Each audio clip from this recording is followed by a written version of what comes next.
points of the fork must have gone all the way through the dog and into the ground, because the fork hadn't fallen over. I decided that the dog was probably killed with the fork, because I couldn't see any other wounds in the dog, and I do not think you would stick a garden fork into a dog after it had died for some other reason, like cancer, for example, or a road accident. But I couldn't be certain about this. I went through Mrs. Shear's gate, closing it behind me.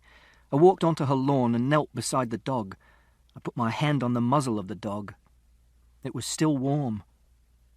The dog was called Wellington. It belonged to Mrs. Shear's, who was our friend. She lived on the opposite side of the road, 2 houses to the left. Wellington was a poodle, not one of the small poodles that have hairstyles, but a big poodle. It had curly black fur, but when you got close, you could see that the skin underneath the fur was a very pale yellow, like chicken. I stroked Wellington and wondered who had killed him and why. Chapter 3. My name is Christopher John Francis Boone. I know all the countries of the world and their capital cities, and every prime number up to 7,507. 8 years ago, when I first met Siobhan, she drew a picture of a face, and I knew that it was a sad face. Sad is what I felt when I found the dead dog. Then she drew a picture of another face, and I knew that it was a happy face. Happy is what I feel when I'm reading about the Apollo space missions, or when I'm still awake at 3 a.m. or 4 a.m. in the morning, and I can walk up and down the street and pretend that I am the only person in the whole world. Then she drew some pictures of some other sorts of faces, but I was unable to say what kind of faces they were. So I got Siobhan to draw lots of these faces on a piece of paper and write down next to them exactly what they meant. I kept the piece of paper in my pocket and took it out when I didn't understand what someone was saying. But it was very difficult to decide which of the diagrams was most like the face they were making, because people's faces move very quickly.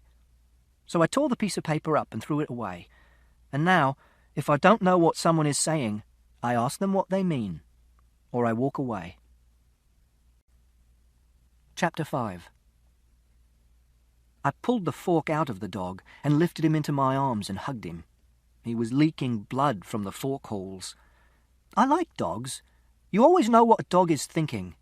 It has 4 moods: happy, sad, cross, and concentrating. Also, dogs are faithful, and they do not tell lies because they cannot talk. I had been hugging the dog for 4 minutes when I heard screaming. I looked up and saw Mrs. Shears running towards me from the patio. She was wearing pyjamas and a housecoat. Her toenails were painted bright pink, and she had no shoes on. She was shouting, "What in fuck's name have you done to my dog?" I do not like people shouting at me. It makes me scared that they're going to hit me or touch me, and I don't know what's going to happen. "Let go of the dog," she shouted. "Let go of the fucking dog, for Christ's sake!" I put the dog down on the lawn and moved back 2 meters. She bent down. I thought she was going to pick the dog up herself, but she didn't. Perhaps she noticed how much blood there was and didn't want to get dirty. Instead, she started screaming again. I put my hands over my ears and closed my eyes and rolled forward till I was hunched up with my forehead pressed into the grass. The grass was wet and cold. It was nice. Chapter 7. This is a murder mystery novel. Siobhan said I should write something I would want to read myself. Mostly I read books about science and maths. I do not like proper novels. In proper novels, people say things like, "I am veined with iron, with silver, and with streaks of common mud. I cannot contract into the firm fist which those clench who do not depend on stimulus." I found this book in the library in town when Mother took me into town once. What does this mean? I don't know. Nor does Father. Nor do Siobhan or Mr. Jevons. I've asked them. Siobhan has long blonde hair and wears glasses which are made of green plastic, and Mr. Jevons smells of soap and wears brown shoes that have approximately 60 tiny circular holes in each of them. But I do like murder mystery novels, so I am writing a murder mystery novel. In a murder mystery novel, someone has to work out who the murderer is and then catch them. It's a puzzle. If it's a good puzzle, you can sometimes work out the answer before the end of the book. Siobhan said that the book should begin with something to grab people's attention. That's why I started with the dog. I also started with the dog because it happened to me, and I find it hard to imagine things which did not happen to me. Siobhan read the first page and said that it was different. She put this word into inverted commas by making the wiggly quotation sign with her first and second fingers. She said that it was usually people who were killed in murder mystery novels. I said that 2 dogs were killed in The Hound of the Baskervilles, the hound itself and James Mortimer's spaniel, but Siobhan said they weren't the victims of the murder, Sir Charles Baskerville was. She said that this was because readers cared more about people than dogs, so if a person was killed in the book, readers would want to carry on reading. I said that I wanted to write about something real, and I knew people who had died, but I didn't know any people who'd been killed, except Edward's father from school, Mr. Paulson, and that was a gliding accident, not murder, and I didn't really know him. I also said that I cared about dogs because they were faithful and honest, and some dogs were cleverer and more interesting than some people. Steve, for example, who comes to school on Thursdays, needs help to eat his food and couldn't even fetch a stick. Siobhan asked me not to say this to Steve's mother. Chapter 11. Then the police arrived. I like the police. They have uniforms and numbers, and you know what they're meant to be doing. There was a policewoman and a policeman. The policewoman had a little hole in her tights on her left ankle and a red scratch in the middle of the hole. The policeman had a big orange leaf stuck to the bottom of his shoe, which was poking out from one side. The policewoman put her arms round Mrs. Shears and led her back towards the house. I lifted my head off the grass. The policeman squatted down beside me and said, "Would you like to tell me what's been going on here, young man?" I sat up and said, "The dog is dead." "I'd got that far," he said. I said, "I think someone killed the dog." "How old are you?" he asked. I replied, "I am 15 years and 3 months and 2 days. "And what precisely were you doing in the garden?" he asked. "I was holding the dog," I replied. "And why were you holding the dog?" he asked. This was a difficult question. It was something I wanted to do. I like dogs. It made me sad to see that the dog was dead. I like policemen too, and I wanted to answer the question properly, but the policeman did not give me enough time to work out the correct answer. "Why were you holding the dog?" he asked again. "I like dogs," I said. "Did you kill the dog?" he asked. I said, "I did not kill the dog." "Is this your fork?" he asked. I said, "No." "You seem very upset about this," he said. He was asking too many questions, and he was asking them too quickly. They were stacking up in my head like loaves in the factory where Uncle Terry works. The factory is a bakery, and he operates the slicing machines. And sometimes the slicer's not working fast enough, but the bread keeps coming and there's a blockage. I sometimes think of my mind as a machine, but not always as a bread slicing machine. It makes it easier to explain to other people what's going on inside it.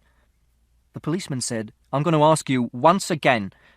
I rolled back onto the lawn and pressed my forehead to the ground again and made the noise that Father calls groaning. I make this noise when there's too much information coming into my head from the outside world. It's like when you're upset and you hold the radio against your ear and you tune it halfway between 2 stations so that all you get is white noise, and then you turn the volume right up so that this is all you can hear, and then you know you're safe because you cannot hear anything else. The policeman took hold of my arm and lifted me onto my feet. And I didn't like him touching me like this. And this is when I hit him. Chapter 13. This will not be a funny book.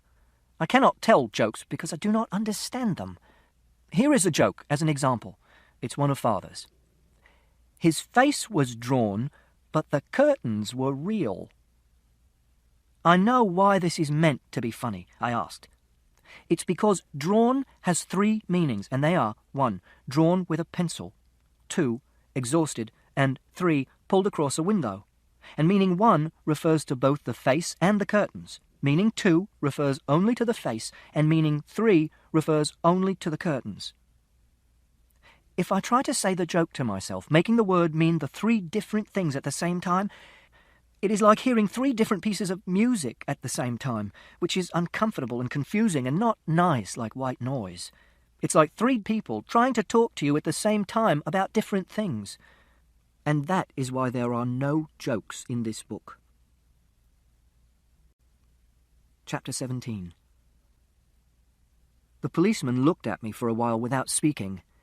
Then he said, "I'm arresting you for assaulting a police officer." This made me feel a lot calmer because it's what policemen say on television and in films. Then he said, "I strongly advise you to get into the back of the police car, because if you try any of that monkey business again, you little shit, I will seriously lose my rag. Is that understood?" I walked over to the police car, which was parked just outside the gate. He opened the back door and I got inside. He climbed into the driver's seat and made a call on his radio to the policewoman who was still inside the house. He said, "Little bugger just had a pop at me, Kate. Can you hang with Mrs. S while I drop him off at the station? I'll get Tony to swing by and pick you up." And she said, "Sure, I'll catch you later." The policeman said, "Okie doke," and we drove off. The police car smelt of hot plastic and aftershave and takeaway chips. I watched the sky as we drove towards the town centre. It was a clear night and you could see the Milky Way. Some people think the Milky Way is a long line of stars, but it isn't. Our galaxy is a huge disk of stars, millions of light years across, and the solar system is somewhere near the outside edge of the disk. When you look in one direction, at 90 degrees to the disk, you don't see many stars. But when you look in another direction, you see lots more stars, because you're looking into the main body of the galaxy, and because the galaxy is a disk, you see a stripe of stars. And then I thought about how, for a long time, scientists were puzzled by the fact that the sky is dark at night, even though there are billions of stars in the universe. And there must be stars in every direction you look, so that the sky should be full of starlight, because there's very little in the way to stop the light reaching Earth. Then they worked out that the universe was expanding, that the stars were all rushing away from one another after the Big Bang, and that the further the stars were away from us, the faster they were moving, some of them nearly as fast as the speed of light, which was why their light never reached us. I like this fact. It's something you can work out in your own mind just by looking at the sky above your head at night and thinking, without having to ask anyone. And when the universe has finished exploding, all the stars will slow down like a ball that has been thrown into the air, and they'll come to a halt, and they'll all begin to fall towards the centre of the universe again. And then there'll be nothing to stop us seeing all the stars in the world, because they'll all be moving towards us, gradually faster and faster, and we'll know that the world is going to end soon, because when we look up into the sky at night, there will be no darkness, just the blazing light of billions and billions of stars, all falling. Except that no one will see this because there'll be no people left on Earth to see it. They'll probably have become extinct by then. And even if there are people still in existence, they will not see it because the light will be so bright and hot that everyone will be burnt to death, even if they live in tunnels. Chapter 19. Chapters in books are usually given the cardinal numbers 1, 2, 3, 4, 5, 6, and so on. But I've decided to give my chapters prime numbers, 2, 3, 5, 7, 11, and 13, and so on, because I like prime numbers. This is how you work out what prime numbers are. First, you write down all the positive whole numbers in the world. Then, you take away all the numbers that are multiples of 2. Then, you take away all the numbers that are multiples of 3. Then you take away all the numbers that are multiples of 4 and 5 and 6 and 7 and so on. The numbers that are left are the prime numbers. The rule for working out prime numbers is really simple, but no one has ever worked out a simple formula for telling you whether a very big number is a prime number, or what the next one will be. If a number is really, really big, it can take a computer years to work out whether it's a prime number. Prime numbers are useful for writing codes, and in America they're classed as military material, and if you find one over 100 digits long, you have to tell the CIA, and they buy it off you for $10,000. But it wouldn't be a very good way of making a living. Prime numbers are what's left when you've taken all the patterns away. I think prime numbers are like life. They're very logical, but you could never work out the rules, even if you spent all your time thinking about them. Chapter 23. When I got to the police station, they made me take the laces out of my shoes and empty my pockets at the front desk, in case I had anything in them that I could use to kill myself, or escape, or attack a policeman with. The sergeant behind the desk had very hairy hands, and he had bitten his nails so much that they had bled. This is what I had in my pockets. 1. A Swiss Army knife with 13 attachments, including a wire stripper and a saw and a toothpick and tweezers. 2. A piece of string. 3.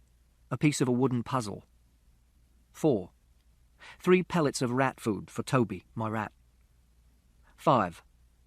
£1.47p. This was made up of a £1 coin, a 20p coin, 2 10p coins, a 5p coin, and a 2p coin. 6. A red paperclip. 7. A key for the front door. I was also wearing my watch, and they wanted me to leave this at the desk as well, but I said that I needed to keep my watch on because I needed to know exactly what time it was, and when they tried to take it off me I screamed, so they let me keep it on. They asked me if I had any family. I said I did. They asked me who my family was. I said it was father, but mother was dead. And I said it was also Uncle Terry, but he was in Sunderland, and he was father's brother. And it was my grandparents too, but 3 of them were dead, and Grandma Burton was in a home because she had senile dementia and thought that I was someone on television. Then they asked me for father's phone number. I told them that he had 2 numbers, one for at home and one which was a mobile phone, and I said both of them. It was nice in the police cell. It was almost a perfect cube, 2 meters long by 2 meters wide by 2 meters high. It contained approximately 8 cubic meters of air. It had a small window with bars, and on the opposite side a metal door with a long, thin hatch near the floor for sliding trays of food into the cell, and a sliding hatch higher up so that policemen could look in and check that the prisoners hadn't escaped or committed suicide. There was also a padded bench. I wondered how I would escape if I was in a story. It would be difficult, because the only things I had were my clothes and my shoes, which had no laces in them. I decided that my best plan would be to wait for a really sunny day and then use my glasses to focus the sunlight on a piece of my clothing and start a fire. I would then make my escape when they saw the smoke and took me out of the cell. And if they didn't notice, I'd be able to wee on the clothes and put them out. I wondered whether Mrs. Shears had told the police that I had killed Wellington, and whether, when the police found out that she had lied, she would go to prison, because telling lies about people is called slander. Chapter 29. I find people confusing. This is for 2 main reasons. The first main reason is that people do a lot of talking without using any words. Siobhan says that if you raise one eyebrow, it can mean lots of different things. It can mean, I want to do sex with you, and it can also mean, I think that what you just said was very stupid. Siobhan also says that if you close your mouth and breathe out loudly through your nose, it can mean that you're relaxed, or that you're bored, or that you're angry, and it all depends on how much air comes out of your nose and how fast, and what shape your mouth is in when you do it, and how you are sitting, and what you said just before, and hundreds of other things which are too complicated to work out in a few seconds. The second main reason is that people often talk using metaphors. These are examples of metaphors. I laughed my socks off. He was the apple of her eye. They had a skeleton in the cupboard. We had a real pig of a day. The dog was stone dead. The word metaphor means carrying something from one place to another, and it comes from the Greek words meta, which means from one place to another, and pherein, which means to carry, and it's when you describe something by using a word for something that it isn't. This means that the word metaphor is a metaphor. I think it should be called a lie, because a pig is not like a day, and people do not have skeletons in their cupboards. And when I try and make a picture of the phrase in my head, it just confuses me, because imagining an apple in someone's eye doesn't have anything to do with liking someone a lot, and it makes you forget what the person was talking about. My name is a metaphor. It means carrying Christ, and it comes from the Greek words Christos, which means Jesus Christ, and pherein, and it was the name given to St. Christopher because he carried Jesus Christ across a river. This makes you wonder what he was called before he carried Christ across the river. But he wasn't called anything, because this is an apocryphal story, which means that it's a lie too. Mother used to say it meant that Christopher was a nice name because it was a story about being kind and helpful. But I don't want my name to mean a story about being kind and helpful. I want my name to mean me. Chapter 31. It was 1:12 a.m. when Father arrived at the police station.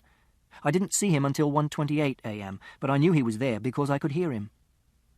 He was shouting, "I want to see my son," and "Why the hell is he locked up?" and "Of course I'm bloody angry." Then I heard a policeman telling him to calm down. Then I heard nothing for a long while. At 1:28 a.m., a policeman opened the door of the cell and told me that there was someone to see me. I stepped outside. Father was standing in the corridor. He held up his right hand and spread his fingers out in a fan. I held up my left hand and spread my fingers out in a fan, and we made our fingers and thumbs touch each other. We do this because sometimes Father wants to give me a hug, but I don't like hugging people, so we do this instead, and it means that he loves me. Then the policeman told us to follow him down the corridor to another room. In the room was a table and 3 chairs. He told us to sit down on the far side of the table, and he sat down on the other side. There was a tape recorder on the table, and I asked whether I was going to be interviewed and he was going to record the interview. He said, "I don't think there'll be any need for that." He was an inspector. I could tell because he wasn't wearing a uniform. He also had a very hairy nose. It looked as if there were 2 very small mice hiding in his nostrils. This is not a metaphor, it's a simile, which means that it really did look like there were 2 very small mice hiding in his nostrils. And if you make a picture in your head of a man with 2 very small mice hiding in his nostrils, you'll know what the police inspector looked like. And a simile is not a lie, unless it's a bad simile. He said, "I've spoken to your father and he says that you didn't mean to hit the policeman." I didn't say anything because this wasn't a question. He said, "Did you mean to hit the policeman?" I said, "Yes." He squeezed his face and said, "But you didn't mean to hurt the policeman." I thought about this and said, "No, I didn't mean to hurt the policeman. I just wanted him to stop touching me." Then he said, "You know that it's wrong to hit a policeman, don't you?" I said, "I do." He was quiet for a few seconds. Then he asked, "Did you kill the dog, Christopher?" I said, "I didn't kill the dog." He said, "Do you know that it's wrong to lie to a policeman and that you can get into a very great deal of trouble if you do?" I said, "Yes." He said, "So, do you know who killed the dog?" I said, "No." He said, "Are you telling the truth?" I said, "Yes, I always tell the truth." And he said, "Right, I'm going to give you a caution." I asked, "Is that going to be on a piece of paper, like a certificate I can keep?" He replied, "No. A caution means that we're going to keep a record of what you did, that you hit a policeman, but that it was an accident, and that you didn't mean to hurt the policeman." I said, "But it wasn't an accident." And Father said, "Christopher, please." The policeman closed his mouth and breathed out loudly through his nose and said, "If you get into any more trouble, we'll take out this record and see that you've been given a caution, and we will take things much more seriously. Do you understand what I'm saying?" I said that I understood. Then he said that we could go, and he stood up and opened the door, and we walked out into the corridor and back to the front desk, where I picked up my Swiss Army knife and my piece of string, and the piece of the wooden puzzle and the 3 pellets of rat food for Toby, and my £1.47 and the paperclip and my front door key, which were all in a little plastic bag, and we went out to Father's car, which was parked outside, and we drove home. Chapter 37. I don't tell lies. Mother used to say that this was because I was a good person, but it's not because I'm a good person. It's because I can't tell lies. Mother was a small person who smelt nice, and she sometimes wore a fleece with a zip down the front, which was pink, and it had a tiny label which said Berghaus on the left bosom. A lie is when you say something happened which didn't happen. But there is only ever one thing which happened at a particular time and a particular place, And there are an infinite number of things which didn't happen at that time and at that place. And if I think about something which didn't happen, I start thinking about all the other things which didn't happen. For example, this morning for breakfast, I had ready brek and some hot raspberry milkshake.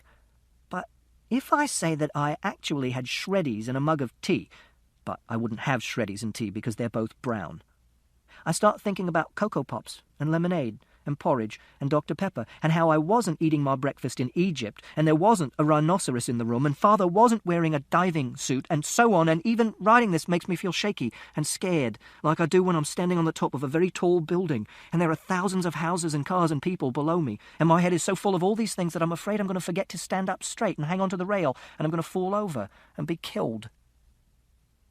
This is another reason why I don't like proper novels, because they're lies about things which didn't happen, and they make me feel shaky and scared. And this is why everything I have written here is true. Chapter 41. There were clouds in the sky on the way home, so I couldn't see the Milky Way.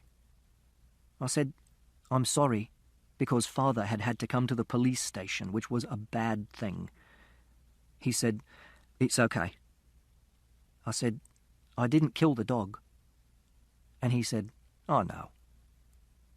Then he said, "Christopher, you have to stay out of trouble, okay?" And I said, "I didn't know I was going to get into trouble. I like Wellington, and I went to say hello to him, but I didn't know that someone had killed him."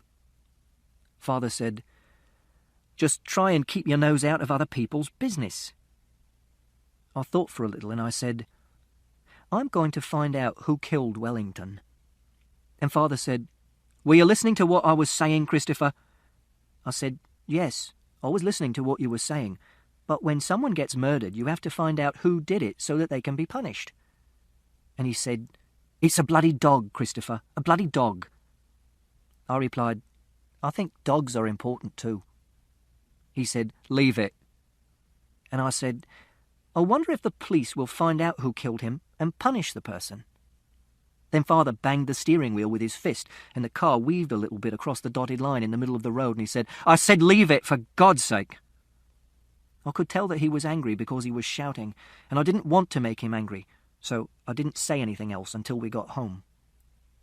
When we came in through the front door, I went into the kitchen and I got a carrot for Toby, and I went upstairs and I shut the door of my room, and I let Toby out and gave him the carrot. Then I turned my computer on and played 76 games of Minesweeper and did the expert version in 102 seconds, which was only 3 seconds off my best time, which was 99 seconds. At 2:07 a.m, I decided that I wanted a drink of orange squash before I brushed my teeth and got into bed, so I went downstairs to the kitchen. Father was sitting on the sofa, watching snooker on the television and drinking whiskey. There were tears coming out of his eyes. I asked, "Are you sad about Wellington?" He looked at me for a long time and sucked air in through his nose. Then he said, "Yes, Christopher, you could say that. You could very well say that." I decided to leave him alone because when I'm sad I want to be left alone. So I didn't say anything else. I just went into the kitchen and made my orange squash and took it back upstairs to my room. Chapter 43. Mother died 2 years ago. I came home from school one day and no one answered the door, so I went and found the secret key that we keep under a flower pot behind the kitchen door. I let myself into the house and carried on making the Airfix Sherman tank model I was building. An hour and a half later, Father came home from work. He runs a business and he does heating maintenance and boiler repair with a man called Rodri, who's his employee. He knocked on the door of my room and opened it and asked whether I had seen Mother. I said that I hadn't seen her, and he went downstairs and started making some phone calls. I didn't hear what he said. Then he came up to my room and said he had to go out for a while and he wasn't sure how long he'd be. He said that if I needed anything, I should call him on his mobile phone. He was away for 2.5 hours. When he came back, I went downstairs. He was sitting in the kitchen, staring out of the back window, down the garden to the pond and the corrugated iron fence, and the top of the tower of the church on Manstead Street, which looks like a castle because it's Norman. Father said, I'm afraid you won't be seeing your mother for a while. He didn't look at me when he said this. He kept on looking through the window.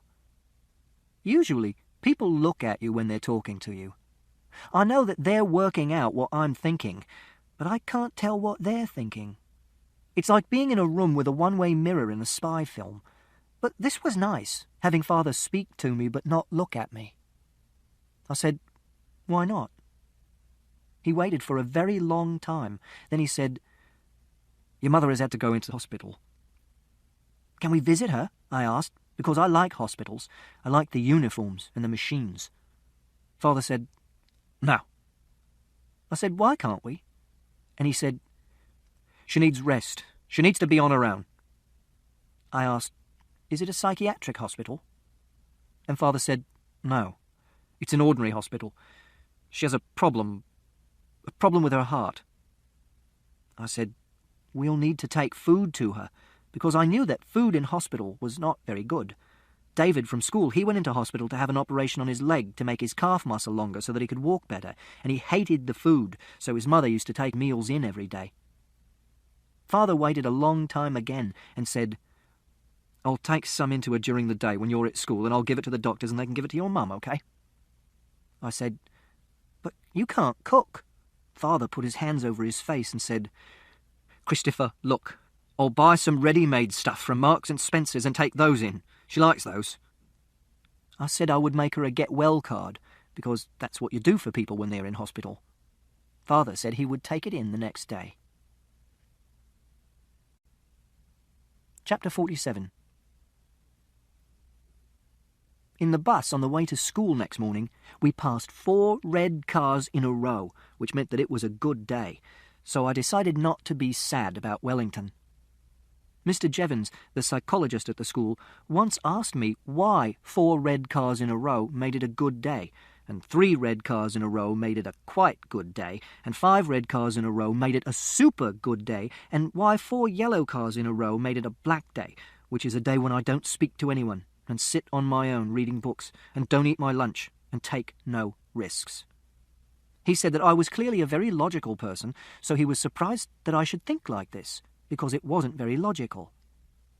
I said that I liked things to be in a nice order, and one way of things being in a nice order was to be logical, especially if those things were numbers or an argument.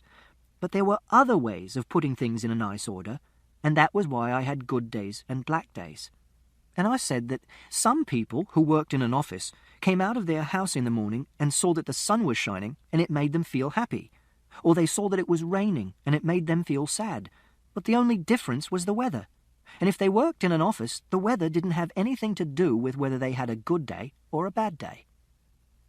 I said that when Father got up in the morning, he always put his trousers on before he put his socks on. And it wasn't logical, but he always did it that way, because he liked things in a nice order too.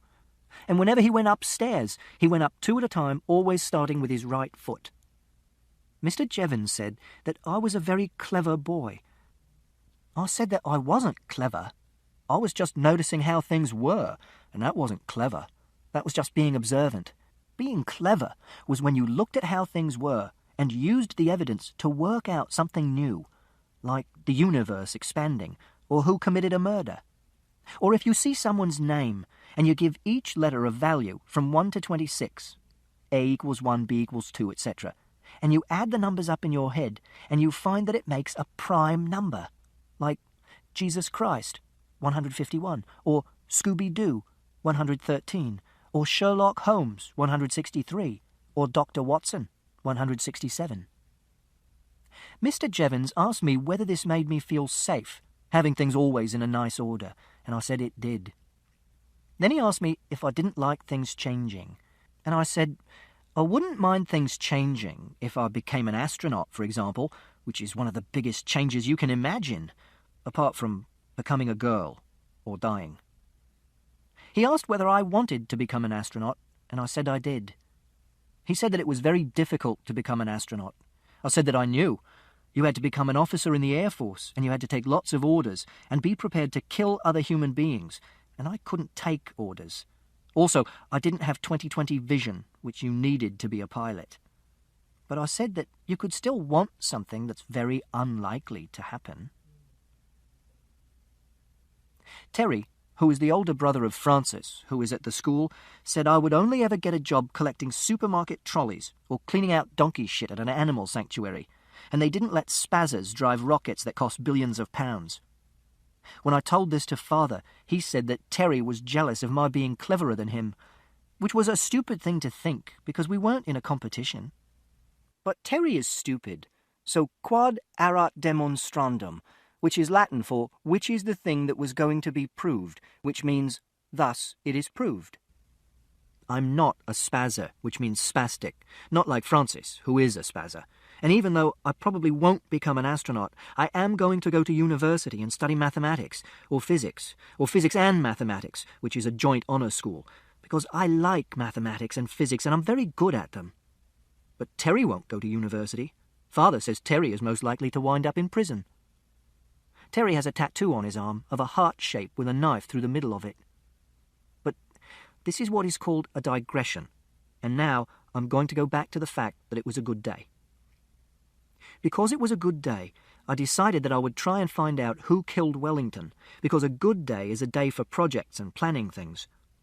When I said this to Siobhan, she said, "Well, we're meant to be writing stories today, so why don't you write about finding Wellington and going to the police station?" And that's when I started writing this. And Siobhan said that she'd help with the spelling and the grammar and the footnotes. Chapter 53. Mother died 2 weeks later. I hadn't been into hospital to see her, but Father had taken in lots of food from Marks and Spencer's. He said that she'd been looking okay and seemed to be getting better. She had sent me lots of love and had my Get Well card on the table beside her bed. Father said that she liked it very much. The card had pictures of cars on the front. I did it with Mrs. Peters at school, who does art, and it was a lino cut, which is when you draw a picture on a piece of lino, and Mrs. Peters cuts round the picture with a Stanley knife, and then you put ink on the lino and press it onto the paper, which is why all the cars looked the same, because I did one car and pressed it onto the paper 9 times. And it was Mrs. Peters' idea to do lots of cars, which I liked, and I coloured all the cars in with red paint to make it a super, super good day for Mother. Father said that she died of a heart attack, and it wasn't expected. I said, "What kind of heart attack?" because I was surprised. Mother was only 38 years old, and heart attacks usually happen to older people, and Mother was very active and rode a bicycle and ate food which was healthy and high in fibre and low in saturated fat, like chicken and vegetables and muesli. Father said that he didn't know what kind of heart attack she had, and now wasn't the moment to be asking questions like that. I said that it was probably an aneurysm. A heart attack is when some of the muscles in the heart stop getting blood and die. There are 2 main types of heart attack. The first is an embolism. That's when a blood clot blocks one of the blood vessels taking blood to the muscles in the heart. And you can stop this happening by taking aspirin and eating fish, which is why Eskimos don't get this sort of heart attack, because they eat fish and fish stops their blood clotting. But if they cut themselves badly, they can bleed to death. But an aneurysm is when a blood vessel breaks and the blood doesn't get to the heart muscles because it's leaking.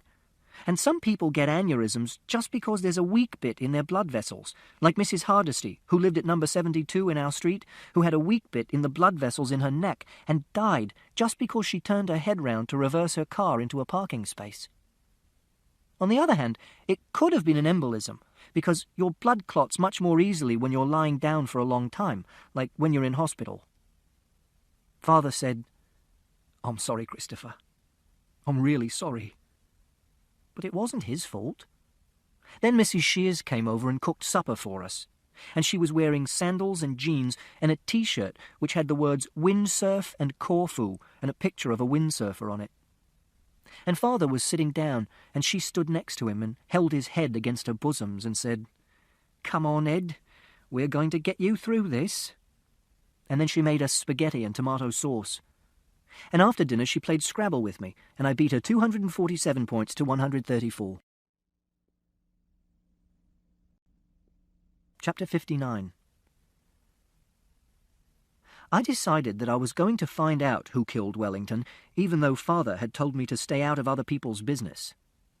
This is because I don't always do what I'm told. And this is because when people tell you what to do, it's usually confusing and doesn't make sense. For example, people often say, "Be quiet," but they don't tell you how long to be quiet for. Or you see a sign which says, "Keep off the grass," but it should say, "Keep off the grass around this sign," or "Keep off all the grass in this park," because there's lots of grass you are allowed to walk on. Also, people break rules all the time. For example, Father often drives over 30 in a 30-mile-per-hour zone, and sometimes he drives when he's been drinking, and often he doesn't wear his seatbelt when he's driving his van. And in the Bible it says, "Thou shalt not kill," but there were the Crusades, and 2 world wars, and the Gulf War, and there were Christians killing people in all of them. Also, I don't know what Father means when he says, "Stay out of other people's business," because I don't know what he means by other people's business, because I do lots of things with other people, at school and in the shop and on the bus, and his job is going into other people's houses and fixing their boilers and their heating, and all of these things are other people's business. Siobhan understands. When she tells me not to do something, she tells me exactly what it is that I am not allowed to do, and I like this.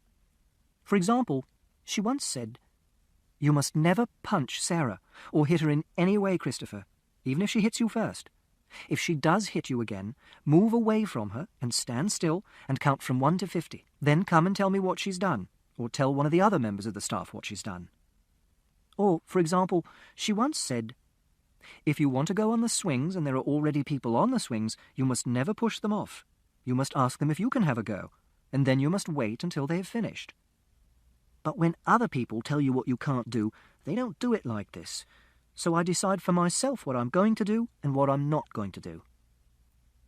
That evening, I went round to Mrs. Shear's house and knocked on the door and waited for her to answer it. When she opened the door, she was holding a mug of tea, and she was wearing sheepskin slippers, and she'd been watching a quiz program on the television, because there was a television on, and I could hear someone saying, "The capital city of Venezuela is A. Maracas, B. Caracas, C. Bogota, or D. Georgetown." And I knew that it was Caracas. She said, "Christopher, I really don't think I want to see you right now." I said, "I didn't kill Wellington." And she replied, "What are you doing here?" I said, "I wanted to come and tell you that I didn't kill Wellington, and also I want to find out who killed him." Some of her tea spilled onto the carpet. I said, "Do you know who killed Wellington?" She didn't answer my question.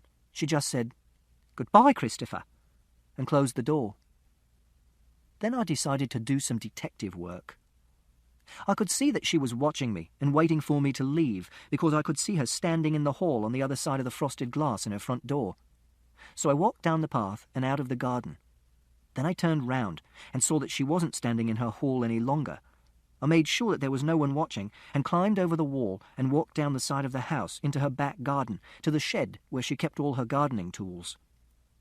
The shed was locked with a padlock, and I couldn't go inside, so I walked round to the window in the side. Then I had some good luck. When I looked through the window, I could see a fork that looked exactly the same as the fork that had been sticking out of Wellington.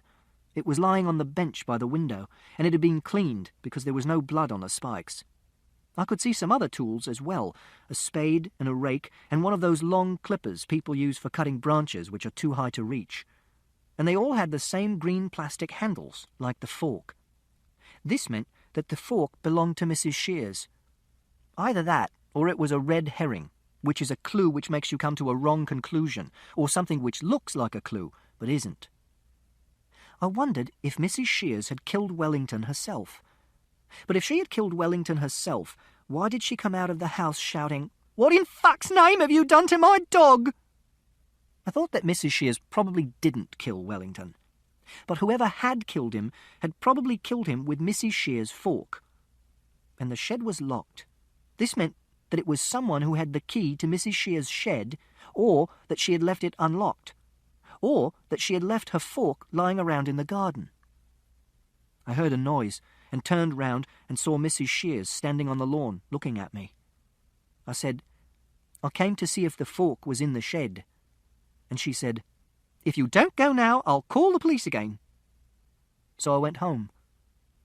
When I got home, I said hello to Father and went upstairs to feed Toby, my rat, and felt happy because I was being a detective and finding things out. Chapter 61.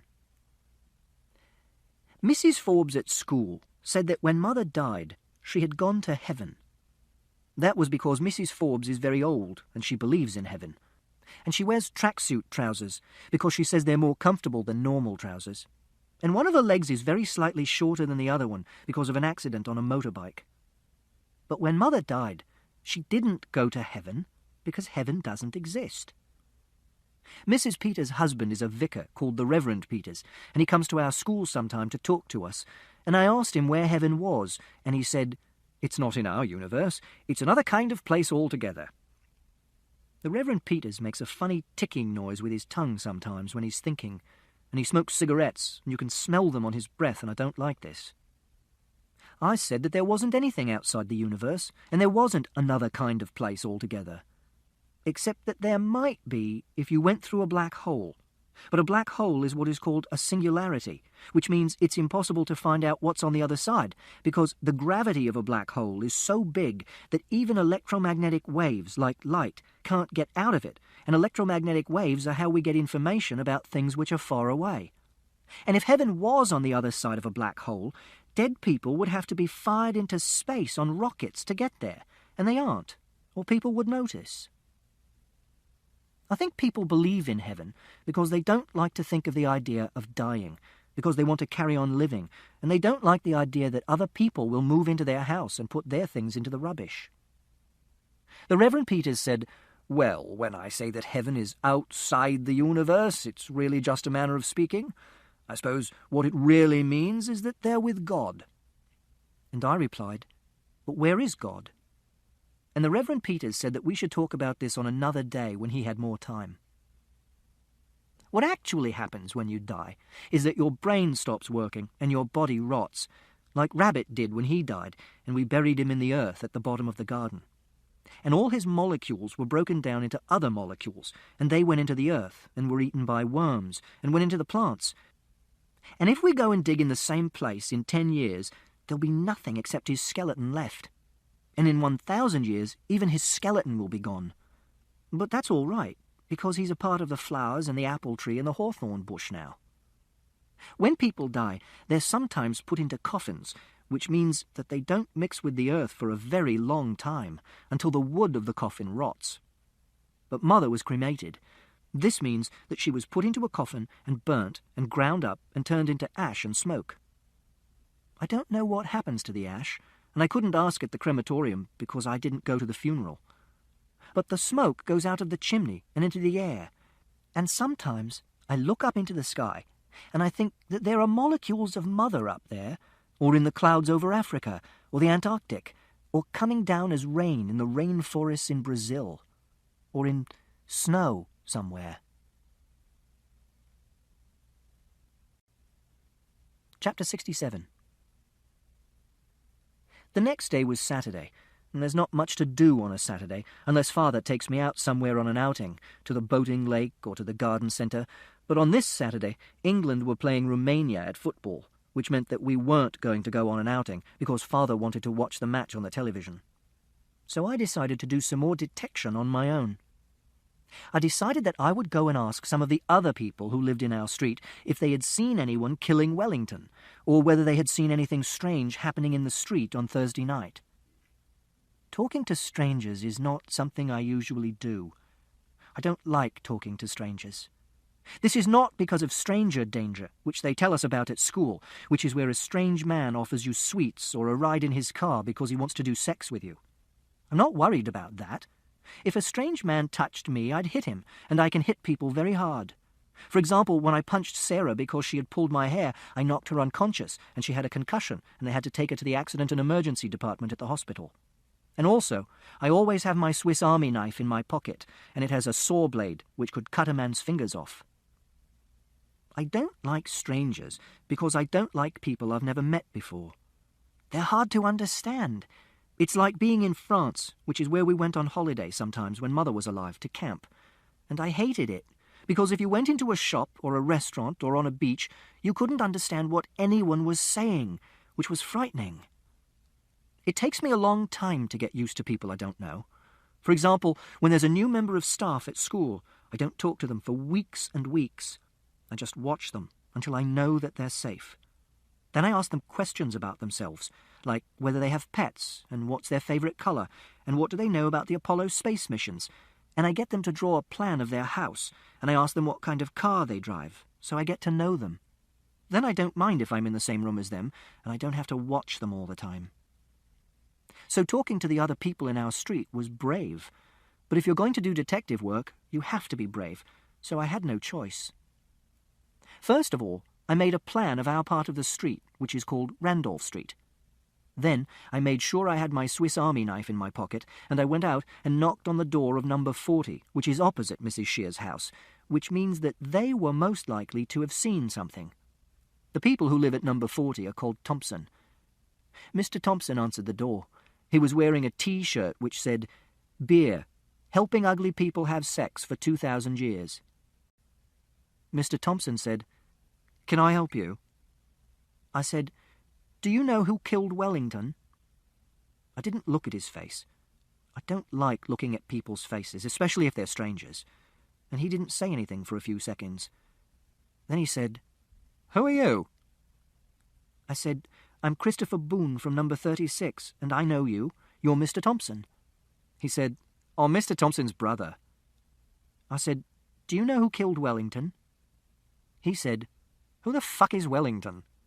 I said, "Mrs. Shear's dog. Mrs. Shear's is from number 41. He said, "Someone killed her dog?" I said, "With a fork."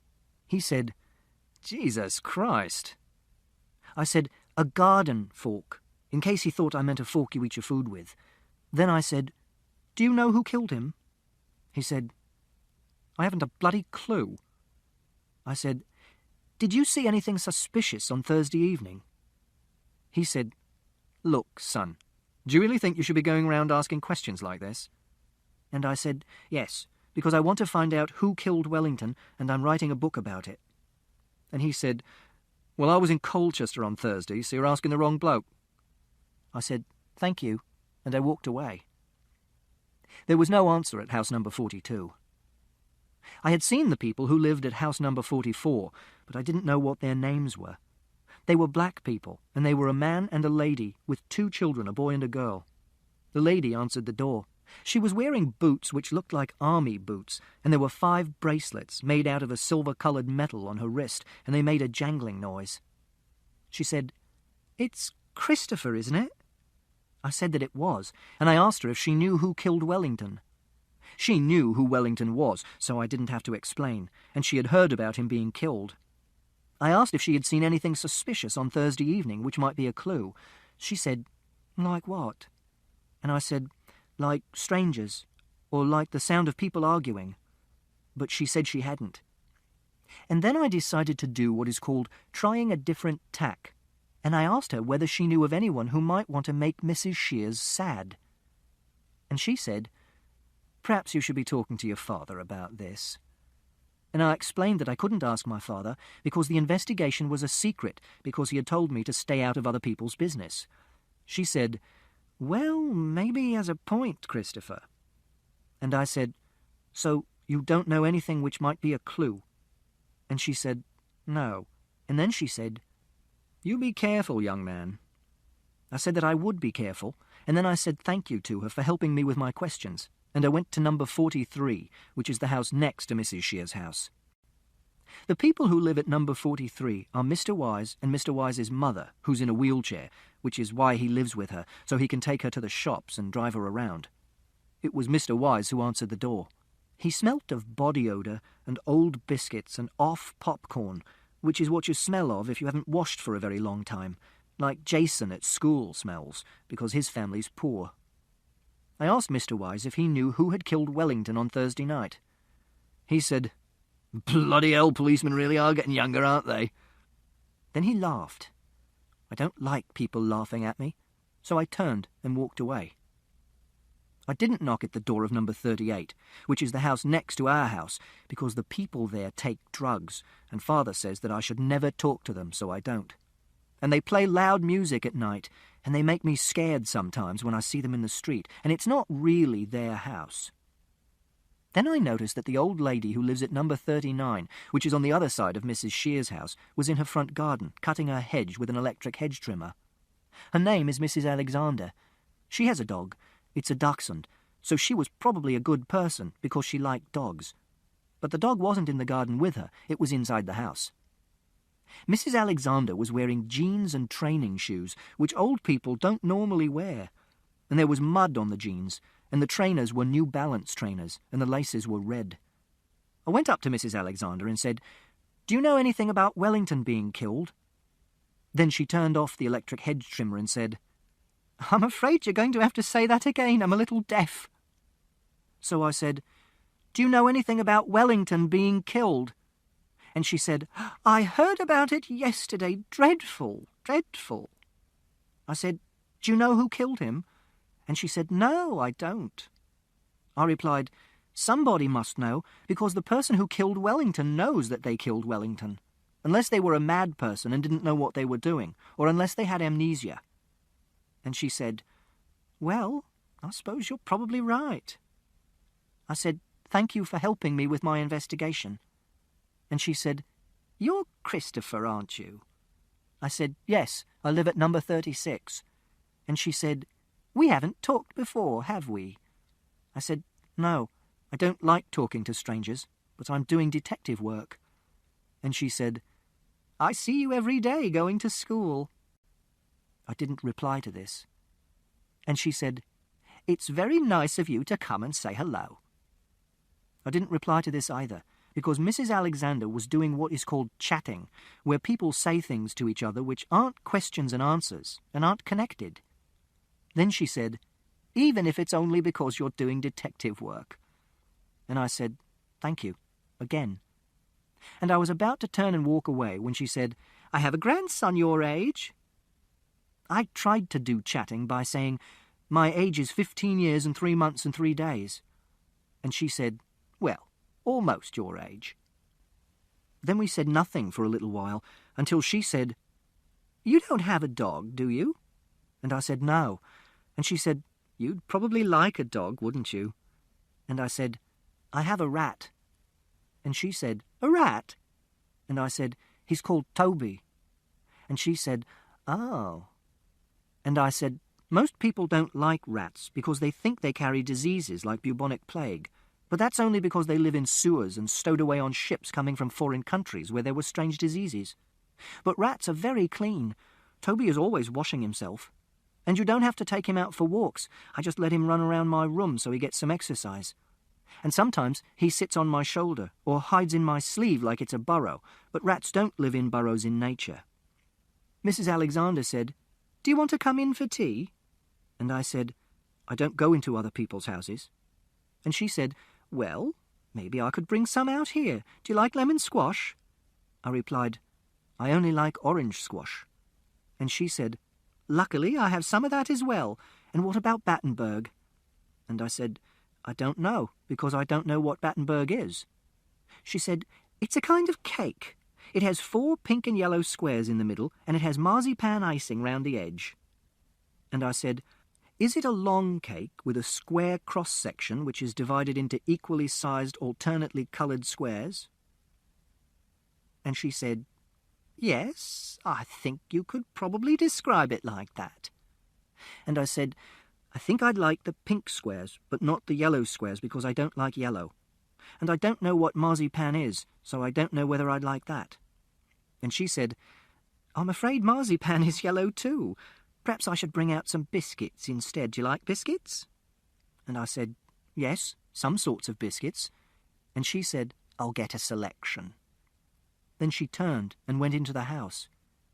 She moved very slowly because she was an old lady, and she was inside the house for more than 6 minutes, and I began to get nervous because I didn't know what she was doing in the house. I didn't know her well enough to know whether she was telling the truth about getting orange squash and Battenberg cake, and I thought she might be ringing the police, and then I'd get into much more serious trouble because of the caution. So I walked away. And as I was crossing the street, I had a stroke of inspiration about who might have killed Wellington. I was imagining a chain of reasoning inside my head, which was like this. 1. Why would you kill a dog? A. Because you hated the dog. B. Because you were mad. C. Because you wanted to make Mrs. Shears upset. 2. I didn't know anyone who hated Wellington, so if it was A, it was probably a stranger. 3. I didn't know any mad people, so if it was B, it was also probably a stranger. 4. Most murders are committed by someone who is known to the victim. In fact, you're most likely to be murdered by a member of your own family on Christmas Day. This is a fact. Wellington was therefore most likely to have been killed by someone known to him. 5. If it was C, I only knew one person who didn't like Mrs. Shears, and that was Mr. Shears, who knew Wellington very well indeed. This meant that Mr. Shears was my prime suspect. Mr. Shears used to be married to Mrs. Shears, and they lived together until 2 years ago. Then Mr. Shears left and didn't come back. This was why Mrs. Shears came over and did lots of cooking for us after Mother died, because she didn't have to cook for Mr. Shears anymore, and she didn't have to stay at home and be his wife. And also, Father said that she needed company and didn't want to be on her own. And sometimes Mrs. Shears stayed overnight at our house, and I liked it when she did, because she made things tidy, and she arranged the jars and pans and tins in order of their height on the shelves in the kitchen, and she always made their labels face outwards, and she put the knives and forks and spoons in the correct compartments in the cutlery drawer. But she smoked cigarettes, and she said lots of things I didn't understand. For example, I'm going to hit the hay, and it's brass monkeys out there, and let's rustle up some tucker. And I didn't like it when she said things like that, because I didn't know what she meant. And I don't know why Mr. Shears left Mrs. Shears, because nobody told me. But when you get married, it's because you want to live together and have children. And if you get married in a church, you have to promise that you'll stay together until death do us part. And if you don't want to live together, you have to get divorced. And this is because one of you has done sex with somebody else, or because you're having arguments and you hate each other and you don't want to live in the same house anymore and have children. And Mr. Shears didn't want to live in the same house as Mrs. Shears anymore, so he probably hated her, and he might have come back and killed her dog to make her sad. I decided to try and find out more about Mr. Shears. Chapter 71. All the other children at my school are stupid, except that I'm not meant to call them stupid, even though this is what they are. I'm meant to say that they have learning difficulties, or that they have special needs. But this is stupid, because everyone has learning difficulties, because learning to speak French or understanding relativity is difficult. And also, everyone has special needs, like Father, who has to carry a little packet of artificial sweetening tablets around with him to put in his coffee to stop him getting fat. Or Mrs. Peters, who wears a beige-coloured hearing aid. Or Siobhan, who has glasses so thick that they give you a headache if you borrow them. And none of these people are special needs, even if they have special needs. But Siobhan said we have to use those words, because people used to call children like the children at school spaz and crip and mong, which were nasty words. But that's stupid too, because sometimes the children from the school down the road see us in the street when we're getting off the bus and they shout, "Special needs, special needs." But I don't take any notice, because I don't listen to what other people say, and only sticks and stones can break my bones, and I have my Swiss Army knife. If they hit me, and if I kill them, it will be self-defense, and I won't go to prison. I am going to prove that I'm not stupid.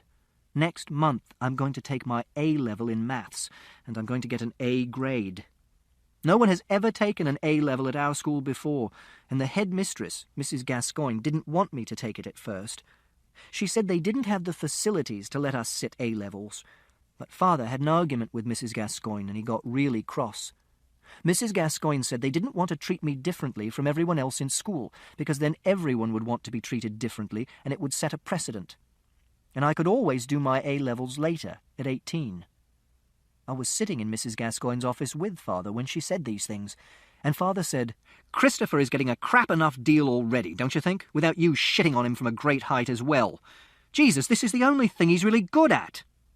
Then Mrs. Gascoigne said that she and Father should talk about this at some later point on their own, but Father asked her whether she wanted to say things she was embarrassed to say in front of me, and she said no, so he said, "Say them now, then." And she said that if I sat an A-level, I would have to have a member of staff looking after me on my own in a separate room. And Father said he'd pay someone £50 to do it after school, and he wasn't going to take no for an answer. And she said she'd go away and think about it. And the next week she rang Father at home and told him that I could take the A-level and the Reverend Peters would be what is called the invigilator. And after I've taken A-level maths, I'm going to take A-level further maths and physics, and then I can go to university. There's not a university in our town, which is Swindon, because it's a small place. So we'll have to move to another town where there is a university, because I don't want to live on my own, or in a house with other students. But that'll be all right, because Father wants to move to a different town as well. He sometimes says things like, "We've got to get out of this town, kiddo." And sometimes he says, "Swindon is the arsehole of the world." Then, when I've got a degree in maths or physics, or maths and physics, I'll be able to get a job and earn lots of money, and I'll be able to pay someone who can look after me and cook my meals and wash my clothes. Or I'll get a lady to marry me and be my wife, and she can look after me so I can have company and not be on my own. This ends Disc 1.